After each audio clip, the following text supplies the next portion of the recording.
নারী ও পুরুষ বশীকরণ তদবির। সম্মানিত ভিউয়ার্স, কেমন আছেন? আশা করি আল্লাহর মেহেরবানিতে সকলে ভালো আছেন। তো আজকে আমি আলোচনা করব আতশী বশীকরণ তাবিজ নিয়ে।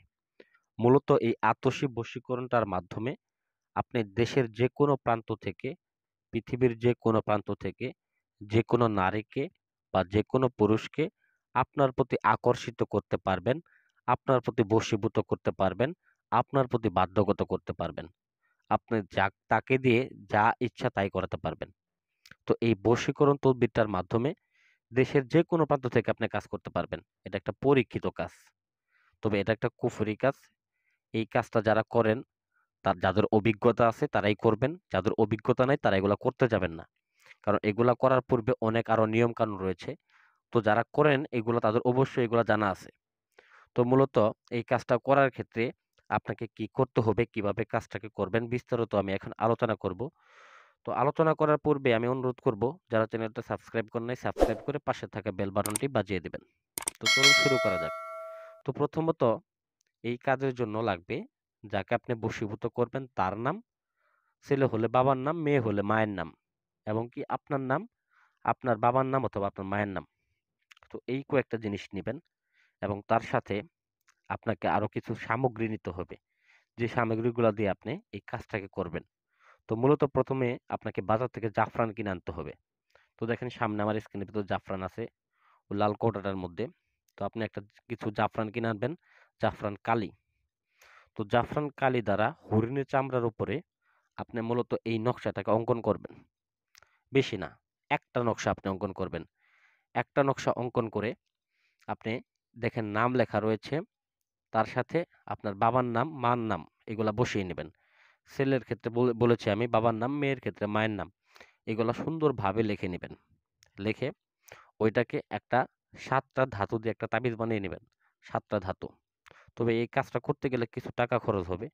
তবে আমি মনে করি কিছু টাকা খরচ হলেও এটা ভালোভাবে ফলাফল দিবে।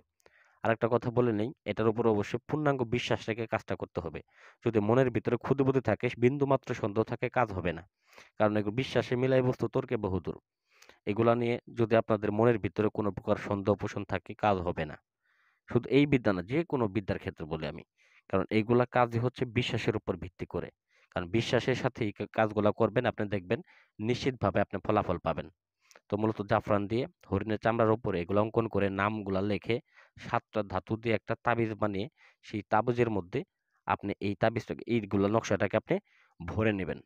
অতঃপর আপনি এই নকশাটাকে ভরার পরে সেই তাবিজের মুখটাকে বন্ধ করে নেবেন। মুখটাকে বন্ধ করে নিয়ে সেই তাবিজটাকে একটা কাচের বোতলের মধ্যে ভরবেন এবং সেই কাচের মুখটাকে একটা লাল কাপড় দিয়ে ভালোভাবে শক্ত করে বেঁধে দিবেন। তো বাঁধার পরে আপনাদের যে কাজটা সেটা হচ্ছে প্রয়োগ। এটাতে কি করবেন এখন? তো এই জিনিসটা হচ্ছে সবচেয়ে গুরুত্বপূর্ণ। কারণ এই কাজটাকে আপনাকে উপযুক্তভাবে করতে হবে। মানে এই কাজটা যদি আপনি ভুল করেন, দেখা গেছে যে আপনি ভয় পান, তাহলে এগুলা করতে যাবেন না। কারণ ভয় পায়ে যদি আপনি করতে যান, তাহলে আপনার অবশ্যই আপনি মারা যাইতে পারেন। মানে এগুলো কুফরি কাজ, এগুলো খুবই সাবধানতার সাথে করতে হবে। আমি বারবার বলতেছি। ঠিক আছে? এগুলোর উপরে পূর্ণদৈর্ঘ্য বিশ্বাস নিয়ে কাজগুলা করবেন।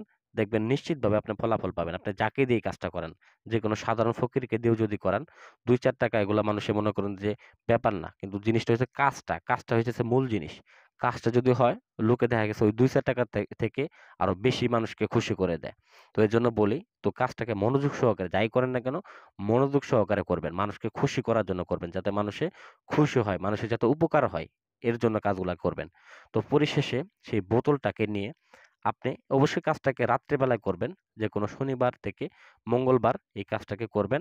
তো এই কাজটা করার সময় অবশ্যই সময়টা যেন রাত্রেবেলা হয়। তো রাত্রেবেলা এই কাজটাকে করে সেই রাত্রেবেলায় আপনাকে নদীতে যাইতে হবে এবং নদীতে এক ডুবে এই নদীর মধ্যে, একদম মধ্যে হলে যে তা না, একদম মধ্যে না হলেও চলবে, একদম মানে কাছাকাছি কিনারায় হলেও চলবে। এক ডুবে সেই নদীতে আপনার সেই বোতলটাকে মাটির নিচে পুঁতে দিয়ে আসতে হবে। পুঁতে দিয়ে নদীর পানি থেকে উঠে একদম সরাসরি বাসায় চলে আসবেন। দেখবেন ৩ থেকে ৫ দিনের মধ্যে ওই ব্যক্তি যেখানেই থাকুক, দুনিয়ার যে প্রান্তেই থাকুক, আপনার কাছে আসতে বাধ্য হবে, আপনার প্রতি বশীভূত হবে এবং আপনি যদি তার সাথে খারাপ ব্যবহারও করেন, আপনার পায়ের গোড়ায়, গোড়ায় পড়ে থাকবে। এরকম একটা পাওয়ারফুল একটা কাজ। খুবই পাওয়ারফুল একটা কাজ। তো ভিউয়ার্স, আশা করি এটা আপনাদের কাজে দেবে। তো ভিডিওটা ভালো লাগলে অবশ্যই লাইক করবেন, কমেন্ট করবেন এবং চ্যানেলটাকে সাবস্ক্রাইব করে আমাদের পাশেই থাকবেন। আসসালামু আলাইকুম ওয়া রাহমাতুল্লাহি ওয়া বারাকাতুহু।